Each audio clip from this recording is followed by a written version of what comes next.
Mega fans ఎంతో ఈగర్‌గా wait చేస్తున్న movie 'Peddi'. Ram Charan హీరోగా, జాన్వీ కపూర్ హీరోయిన్‌గా, బుచ్చిబాబు దర్శకత్వంలో వస్తోంది. ఈ సినిమాపై అంచనాలు పెట్టుకున్నారు మెగా అభిమానులు. ఖచ్చితంగా ఈ సినిమాతో హిట్ కొట్టాల్సిన బాధ్యత రామ్ చరణ్‌పై ఉంది. లేకపోతే డెఫినెట్‌గా ఆయన ఇమేజ్ డ్యామేజ్ అయిపోతోంది. అందుకే చరణ్ కూడా ఈ సినిమా విషయంలో చాలా పక్కాగా ముందుకు వెళ్తున్నారు. ఇప్పటికే విడుదలైన ఫస్ట్ షార్ట్ అదరగొట్టింది. ఈ మూవీ టైటిల్ ని అనౌన్స్ చేసిన ప్రొడ్యూసర్స్ రీసెంట్ గా ఫస్ట్ షాట్ పేరుతో గ్లిప్స్ ని విడుదల చేశారు.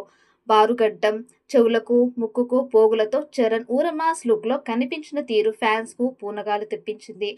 ఉత్తరాంధ్ర యాసలో రామ్ చరణ్ చెప్పిన డైలాగులు విశేషంగా ఆకట్టుకుంటున్నాయి. ఇక గ్లిమ్స్ చివర్లో చరణ్ క్రికెట్ ఆడుతూ వెరైటీ స్టైల్లో సిక్స్ షాట్ కొట్టడం ప్రధాన హైలైట్ గా నిలిచింది.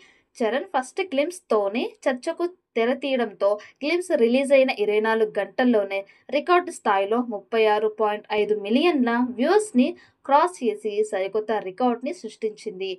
నిన్నటి వరకు బుజ్జిబాబుపై సందేహంగా ఉన్న మెగా అభిమానులు ఒక్కసారిగా గ్లిమ్స్ లో చరణ్ ని చూసి ఇది పక్కా బ్లాక్ బస్టర్ అని ఫుల్ క్లారిటీకి వచ్చేశారు. గ్లిమ్స్ ఎండింగ్ లో క్రికెట్ గేమ్ ని చూపించడంతో ఫ్యాన్స్ పూనకాలతో ఊగిపోతున్నారు. అయితే ఇందులో క్రికెట్ మాత్రమే ప్రధానం కాదని, ఇందులో మరో సర్ప్రైజ్ కూడా ఉందని తెలుస్తోంది. ఈ మూవీ క్రికెట్ తో పాటు రెజ్లింగ్ నేపథ్యంలో ప్రధానంగా సాగుతుందని, ఇవి రెండు సినిమాకు హైలైట్ గా నిలుస్తాయని తెలుస్తోంది. ఈ గేమ్లలో ఇంతవరకు చూడని మ్యానరిజమ్స్ తో, విభిన్నమైన బాడీ లాంగ్వేజ్ తో చరణ్ కనిపించి అదరహో అనిపించనున్నాడని ఇన్సైడ్ టాక్. ఈ మూవీపై మీ అభిప్రాయాన్ని కామెంట్ బుక్‌లో తెలియచేయండి. ఈ వీడియో మీకు నచ్చితే లైక్ చేయండి, షేర్ చేయండి, కామెంట్ చేయండి. మరిన్ని అప్డేట్స్ కోసం మా ఛానల్‌ని సబ్స్క్రైబ్ చేయండి. అలాగే పక్కనే ఉన్న గంట సింబల్‌ని గట్టిగా కొట్టండి.